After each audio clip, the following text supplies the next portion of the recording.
everybody? This is Jyothee Samuels, and you are tuning in to Building Meta Communities with Faiā, a meta community agency.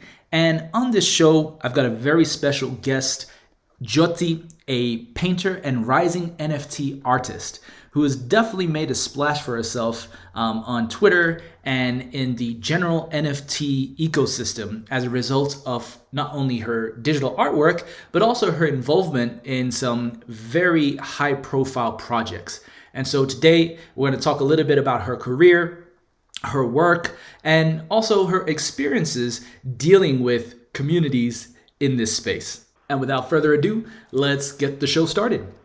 My name is Jyothee, and I'm a Toronto-based artist, and I'm new to the NFT space. Well, I don't know if it's new, but we're all early. But I started in August last year, and I've been painting pretty much my whole life. I started painting when I was 10. I'm 25 now, so it's been 15 years of me just painting, and it's my passion, and it's kind of something I followed and made it as my career. Love it. Now, I know there was an animation that just recently came out, right, about your life story or something. Yeah. Was that narrated by you or someone else, or? So I had someone to do the voice over thing, but like the story itself, it is my story, and I got someone to help me write it. I'm not good at writing, but I kind of just put the vision together, and I had a lot of people working on it together, and it came out amazing. Love it. Love it. And so we'll definitely share that in the show notes for others so that they can check it out as well. But if they don't happen to see that series, right, about your life story, where were you born, right? And you mentioned that you got into art at a very young age. What sort of inspired that journey towards today? So I was born and raised in Sri Lanka, and my dad introduced me to art actually. He loves photography, and he actually gave me like a sketch pad and sketch pencils when I was little, and I've been drawing ever since I was 2. Like I was scribbling on the walls, and my parents just let me be. But I started painting when I was 10, and that's kind of how I grew my passion for painting. It's like I always was in a flow whenever I'm painting. It's like I'm in my zone, and I'm just happy when I'm doing it. So that's why I came to Canada in 2009 with my family, and I was doing 2 years of math in university, and then I ended up dropping out for art, and it's probably the best thing I've done for myself. Love that. And yeah, I was gonna ask you, right, like where is home for you now? And so it is in Canada. Mm-hmm. Yep. And what have you learned? Because I know in the sort of anyone who has parents from South Asia, right? Like there's always a pressure to take on traditional types of jobs, roles, doctors, engineers, whatever. In your family upbringing, was what you wanted to do definitely separate from the norm? And how was your family when it came to you wanting to pursue this type of career? My dad's a doctor, and my mom's a nurse, and my brother is studying to become doctors. So for them, when I dropped out, they're like, "Oh my God, like at least have like a degree or do something, right?" But they were freaking out. They were not happy with it. My dad was like, "Oh, like you can leave the house, whatever." You know, the brown dramatic people. It's like living the South Asian parents, typical. But ever since I dropped out, and I remember I dropped out in April, and I came home, and throughout the summer, 3 months straight, I was just staying up and painting. And I just put countless amount of hours in it. And I would stay up until 4 a.m. painting sometimes. And in the morning, I would just wake up and just start again. So it's I just invested a lot of hours. And after that, my Instagram blew up. Had 20K followers. It went up to 100K within 3 months. And started getting more custom orders, custom paintings orders. I was shipping my paintings out to US, all around the world. But yeah, eventually money started coming in, and my parents started noticing that, and eventually they accepted that you can still be successful through art. You don't have to become a doctor or engineer or lawyer to make it. They call it the make. but yeah, like I kind of had to like break the norm in my family and show them that like, like you don't have to have certain position in life and like as in career, like for you to be called as successful. Like as long as you're happy doing what you love, then you're already successful, And I think that's really important. Exactly.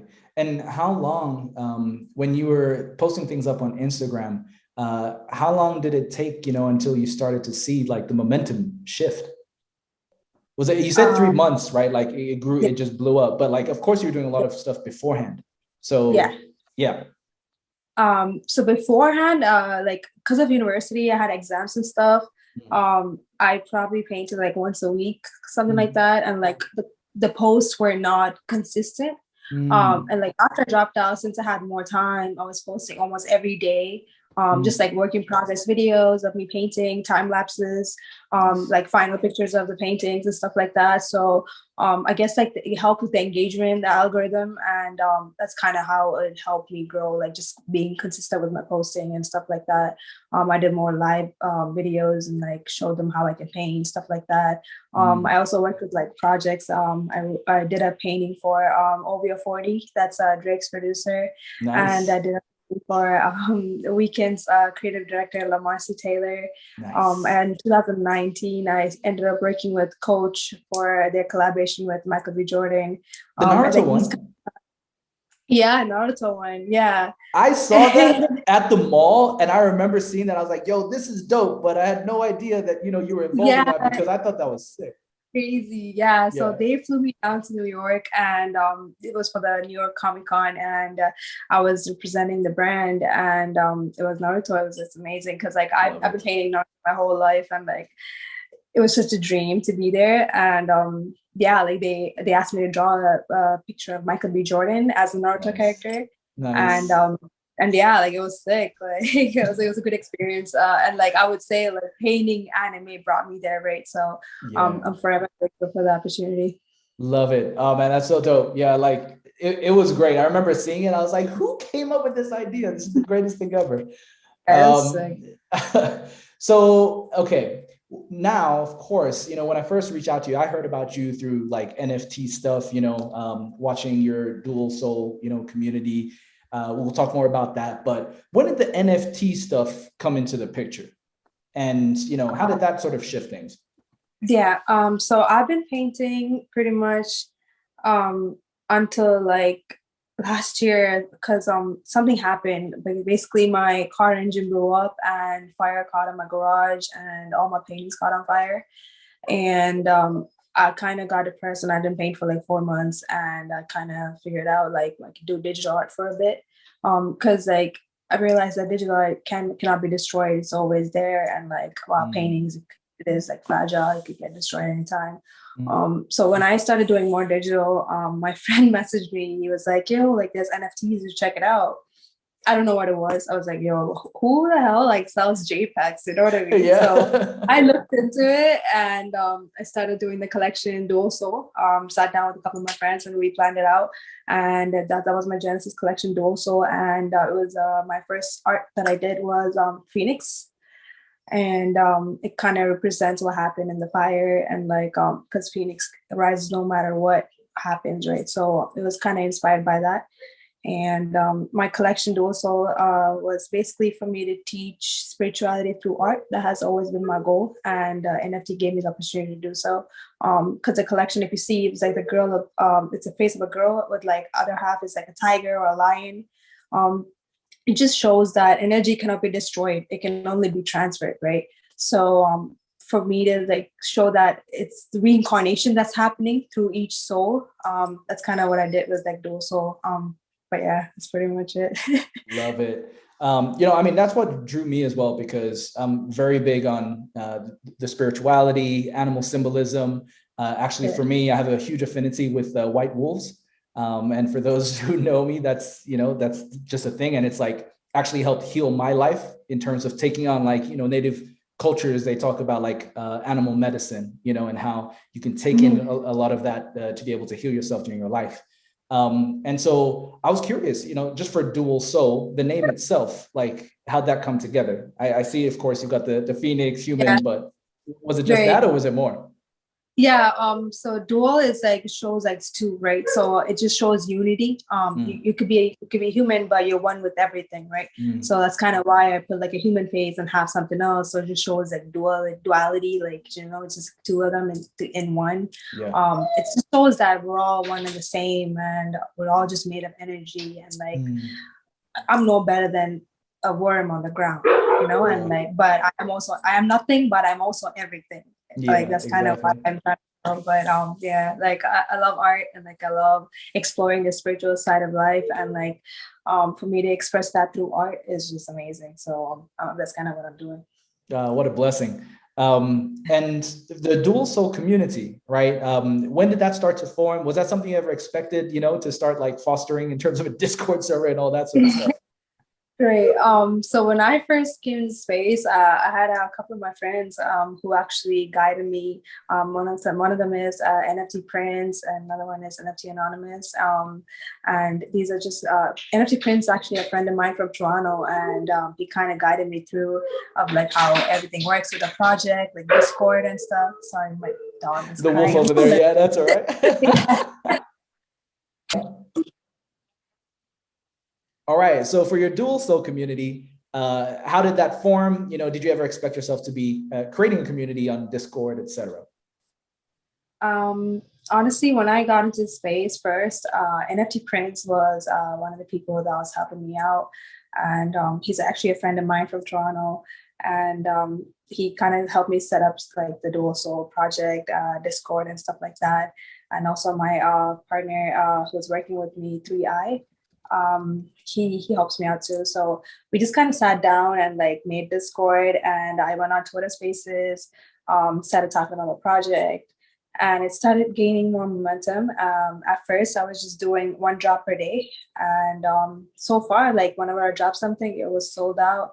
And honestly, I'm grateful for the community. Even though like it's a small community, I made sure that everyone engages with each other, and like they know the purpose behind the project, the spirituality that comes with it. And like honestly, like I'm just grateful for them because they're just really genuine people. Love that. All right. And with when did the community start, the Discord server itself? Was that this year, last couple of months? It was last year August when I started the project. I made the DualSoul, like the Discord, and got more people in. Now we have like almost 4,000 people. Yeah. We've been through a lot, and like it's been amazing, honestly. Yeah. And do you have folks who help you out with the moderation in the community as well now? Or is it just still you guys? Yeah, it's just us. Like nice. I'll be running it. Yeah. Because yeah, a lot of times, right, as communities grow, often like people might end up volunteering their time to help out and stuff. Yeah. But I guess it depends on the scale. Yeah, we do have people messaging us to help and stuff, but like I do have a couple of friends that help me out, but officially we haven't like gotten more people on board. But maybe like in the future when we grow more, we'll definitely get more people involved and stuff. Love it. And what have been some of your biggest challenges to date? Where to begin? Yeah. Because like when it comes to NFTs, I'm a seller and also a buyer. Like I Apex as well. So there's challenges on both sides. But as an artist, I recently went through this project called Naruto's project called the Bujutsu. And it ended up being a scam. And like they told me they have a license when they didn't. And it was me and 15 other artists working on it. And yeah, pretty much they told us they had the license and they didn't, and we started working on the artwork, and it was a lot of wasted time. And good thing the minting didn't happen. Me and this other stepped down before that happened, so we didn't end up minting. So that was good because no one lost money. So I'm grateful for that. But on our artist side, we spent a lot of time working on the artwork. I finished like 3 of them. We paid the animator and stuff to animate it, and just a little down payment. It was like we didn't get paid for the work, so that sucks. But it's a learning curve, right? Like there's going to be a lot of things that come across your way in the space, and we're still pretty early. And I guess we just had to learn from what happened and make sure to do more research in the future when I'm working on new projects, right? Like it's crazy. Because like I've been painting Naruto for a long time, and they just kind of took advantage of my excitement for the project and the love for the show, and this is what happened. Yeah. Yeah, and that seems to be like a very common story, unfortunately, in this space, right?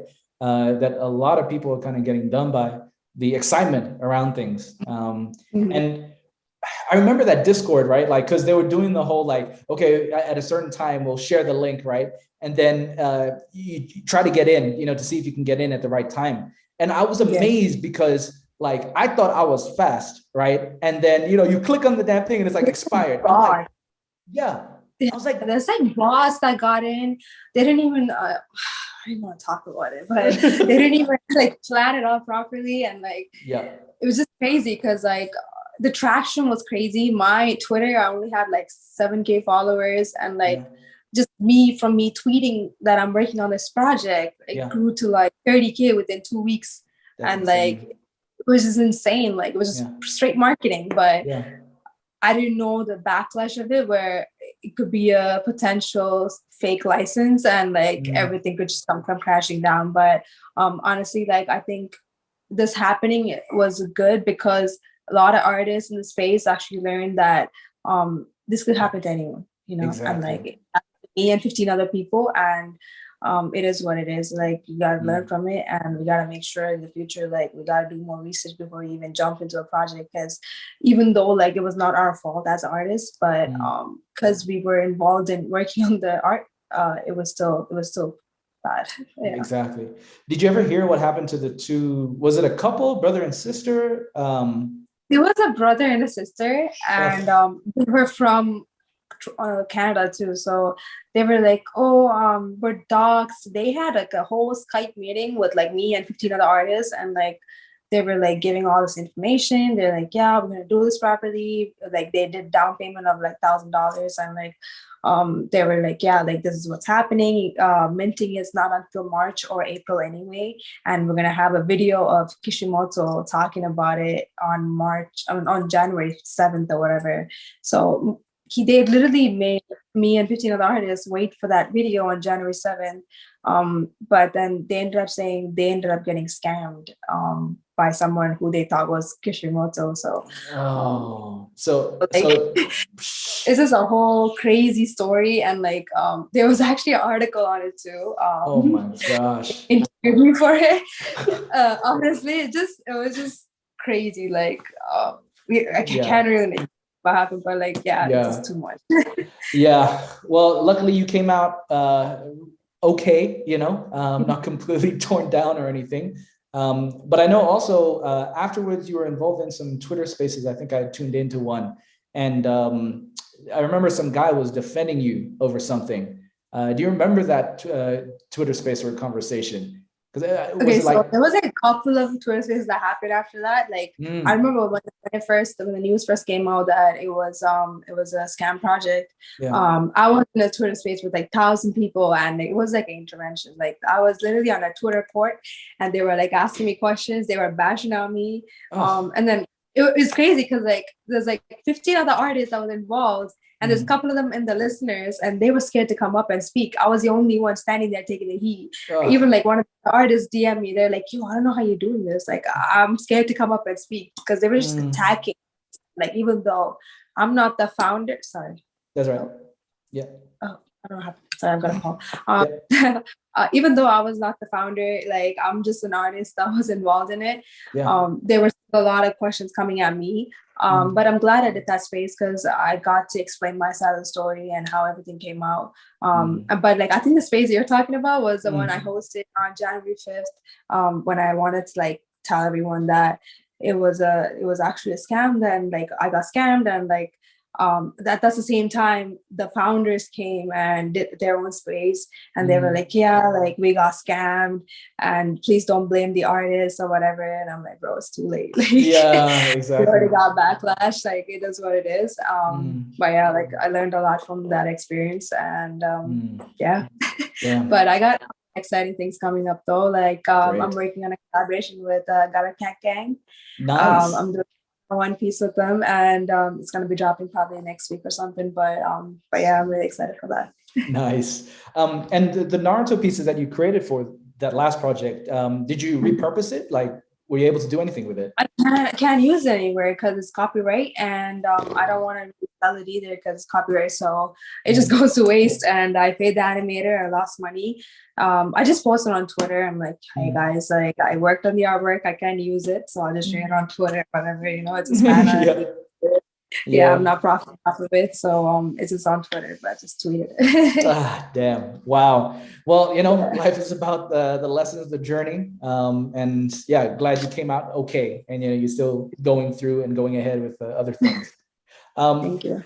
but looking at, I guess, all of that as well. Did that change how you saw community, in terms of like getting backlash and stuff?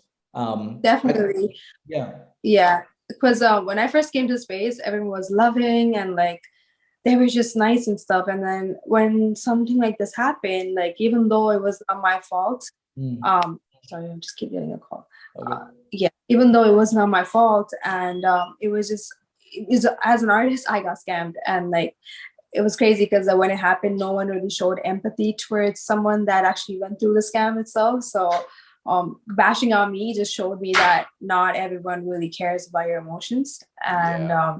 even though no one lost money, they were still coming at me. And it was more a personal attack too, because there's some people on that space that already like didn't like me for some reason. So it was just crazy watching that because there's like two sides to the community, and Yeah. I learned sides. And honestly, like I made mistakes where I posted artwork without crediting Naruto or the original artist, which I use as references. So I learned a lot from that space as well. But moving onwards, like I'll be making sure to do the right things when it comes to artwork and like posting copyright stuff. Yeah. Definitely, I learned a lot from that. Interesting. Yeah, it's fascinating because I think a lot of people when they get started, and you're posting things and it's like, oh, this community is so loving, until a point, right? Until a point. Gosh. And so, okay, if you were to kind of go back in time, what advice would you give to yourself, to your younger self? I would tell myself to never give up, no matter what happens. Just keep going and stay consistent, because you're the only person that's stopping yourself. You're your own competition, so you just got to keep going. All right. And since we're both Naruto fans, who's your favorite Naruto character? If you were to choose one. I like Shikamaru. Nice. Yeah. I just like how he's just like so chill and lazy and smart at the same time. Yeah. I just as a water drag a lot. That's how but I just resonate with that character. Nice. All right, that's a good choice. How about you? Who's your favorite? Jiraiya. Jiraiya? Okay. Yeah. Yeah. Did you cry when he died? Are you kidding me? Of course. Like when that happened, I was just like, Naruto, like, we grew up with Naruto, right? I used to watch that shit like every Friday, where I was. Yeah. And yeah. I remember watching that scene. I'm like, yo, it's gonna have a lot of adults like sitting there crying. Like, I was right. Like I cried. Like it was pretty sad. It was. Yeah, but like Faiā. The character Faiā. Yeah, very deep character. Faiā is a very deep character. Yeah, I like his story, and I love Itachi. Itachi's classic. Oh yeah. Yeah, he's. We could have another like call just on Naruto for all the Naruto fans, because stop, I have PTSD. And Stylebender from like UFC. Have you heard of Stylebender before? Stylebender, no. Israel Adesanya. He's a UFC fighter. So he calls himself Stylebender. But he's like the world champ now, and he has anime references at the end of each of his fights. How is he not sued? Yo, I have to send you a link to this guy because he is dope. Like, bro, yeah, this whole thing, I'm scared of copyright. Like, I make sure there's no Naruto in my paintings, none of that. Like, yeah, no, I hear you. I hear you. Yeah, because I can't even make fan art anymore. I had to make sure, like, when I post, it says fan art, not for sale. But definitely, like, learned a lot from this. Interesting. And is that also because like your influence has grown, right? Like you're a more prominent artist? Exactly. Yeah. Mm. Yeah. Yeah. It also was that mainly that because there was other artists that I was talking to you about, the 15 other artists. Yeah. They do also Naruto art and they sell it too. So like just because my account was bigger, it got strikes and it is what it is. Like honestly, it comes with it. I guess. Gee. Gosh, yeah. You know, copyright, and especially in this NFT space, I don't know how much more you're learning, right, with the technology. It's crazy. Yeah. What has been like the most surprising thing you've learned, actually, when it comes to like NFTs themselves?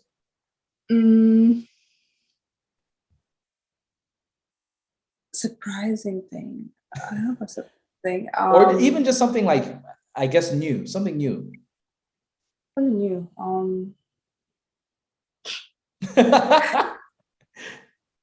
It's like, no.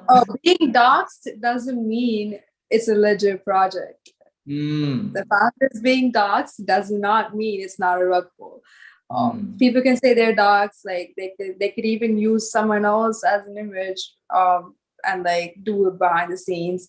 And I heard about like people using 14-year-old kids as like the founder's image, and like there's like people behind the project and they're taking the real money, and like they would just scam people and just leave, right? So what can you do? Be mad at a 14-year-old? Like, yeah, you know, it's like it's crazy. So being doxxed does not mean it's a safe project. So always do your research and like the people behind it and like what kind of projects they were involved in before.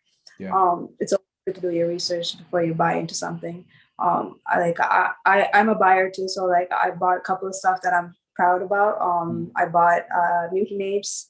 I have a doodle. These are some projects that I'm really happy that I'm holding, and probably going to be holding for a while. Nice.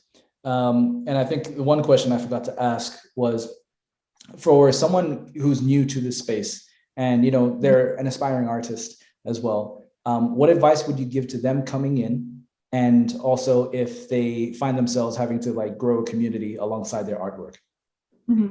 I think one thing that really helped me when it comes to like growing my community for DualSoul was being on Twitter Spaces, just going on Twitter Spaces and talking about your project, because people not only want to learn about your project, they want to learn about you too. So they want to see who's behind the project. So get to know people, get to know the community, make friends, and just talk about your project after you introduce yourself, because you don't want to just go show your project right away. You know, you want to like talk about who you are and why you started the project, or what the purpose and meaning behind it, and what inspired you. And that would literally get people to like get to know you more, and you can get more people in the community to get involved in your project after that. So Twitter Spaces really helped me, and just being on Twitter and just getting to know more people, and going on Discords and engaging with people, that really helps. Awesome. And final thing, I've said this a couple times already now, but your painting behind you, do you want to share a little bit about that? Because I'm curious. Yeah. So this painting is called Universe Within, and it was basically inspired by spirituality. Sorry, did my camera go off? Yeah, sorry. I did, but it's back now. Yeah. So it just shows spirituality, and like, because it just shows that universe is within you and also around you outside. Just shows that unity and how we are the universe, and it's all around us and we're all connected. Awesome. Well, Joe, thank you for your time today. I wish you all the success and continued success with everything you're doing, and I look forward to more of your artwork and your drops. Thank you. It was nice having you. Take care. Thanks.